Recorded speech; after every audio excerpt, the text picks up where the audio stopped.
बहुत खुशी की बात है और सौभाग्य की बात है कि हमारे नेता आदरणीय दीपनारायण जी का जन्मदिन है और उनके जन्मदिन के अवसर पर कई संजीव यादव जी ने जो इतना बड़ा और भव्य आयोजन किया है, इसके लिए हम संजीव भाई को और आप सबको बहुत बहुत धन्यवाद देते हैं और दीपनारायण जी के उज्ज्वल भविष्य की कामना करते हैं।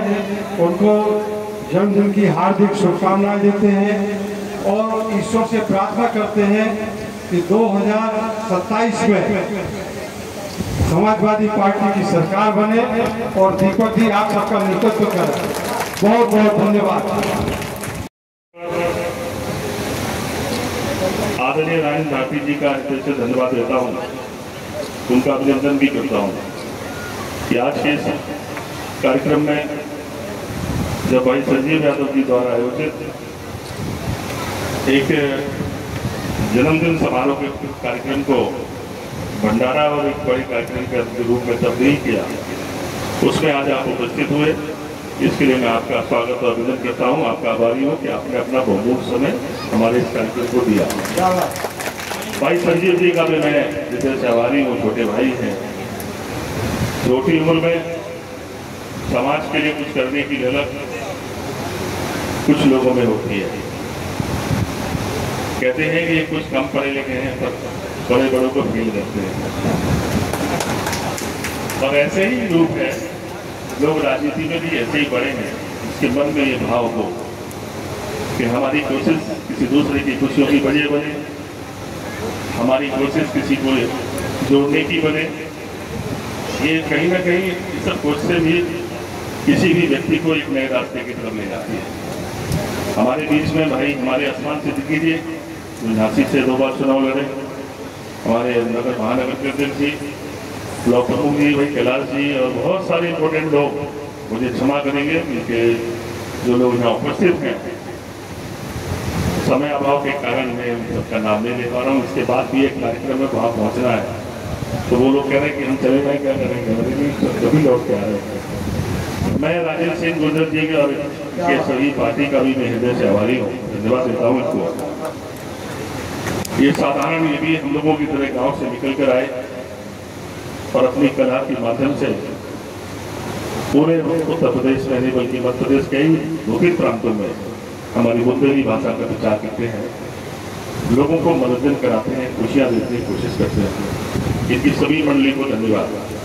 मैं इनको इसलिए भी धन्यवाद देता हूँ कि जिंदगी की असली लड़ाई तो यही है कि हम किसी की खुशियों की वजह बन जाए। मैं सोचता हूँ कि हर व्यक्ति के अंदर एक कलाकार है, उसी कलाकार को तो निखारने की लड़ाई है। मेरा कहने का मतलब सब ढोल मजीरा लेके चलने दो, ये नहीं कह रहा हूँ। मेरा कहने का मतलब है भगवान ने तुम्हें मेरी शादी अच्छी करेंगे, मेरा भाई मेरी शादी अच्छी इंतजाम करेगा। लेकिन गरीबी के कारण गांव में क्या हालत है कि जब वो बेटी बड़ी होती है और देखते हैं कि रिश्ते के लिए बार बार हमारे मामा परेशान हैं, भाई हमारा परेशान है, लोग दहेज मांग रहे हैं, माँ रात में सोती नहीं है, पिता बेचैन है, भाई भी घूम रहे हैं परेशानी में, तो हमारी वो बहन और बेटियां भगवान से मांग लेती हैं कि भगवान हमारी शादी कहीं हो जाए पर मेरे माँ बाप अच्छे रहे। ये हमारे घरों की सच्चाई है।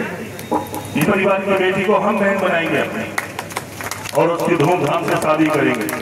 जब 2004 में ये कार्यक्रम शुरू किया तो लोगों ने सोचा कैसे होगा ये कार्यक्रम, लेकिन कहते हैं जब इरादे नहीं हो तो भगवान रास्ते बनाता है। 100 बहनों की शादी कर दी और एक ऐसा सामाजिक सदस्यता का उदाहरण मिला।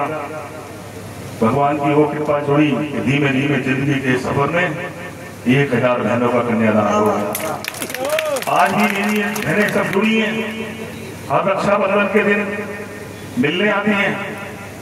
मैं सोच सकता हूँ बहुत सारे लोगों के रिश्ते बड़े होंगे पर जितनी बहनें भगवान ने मुझे दी हैं, इतनी बहनें किसी नेता के पास तो देश में नहीं है।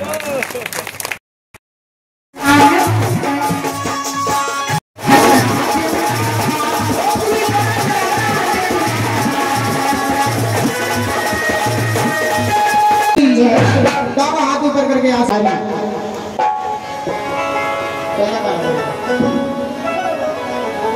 दोस्तों, नमो हम झांसी से राजन सिंह गुर्जर के स्वर में सुन रहे हैं। इस कार्यक्रम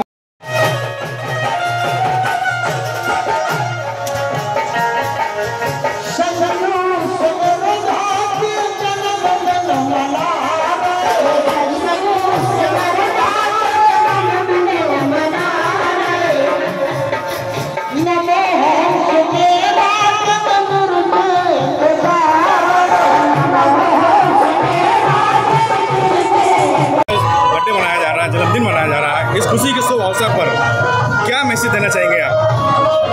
देखिए, दीप नारायण जी जुझारू और संघर्षशील नेता है, और जो लोग संघर्ष से पैदा होते हैं, आंदोलन करते हैं, जनता के लिए जेल जाते हैं, ऐसे नेताओं में दीप नारायण जी भी हैं।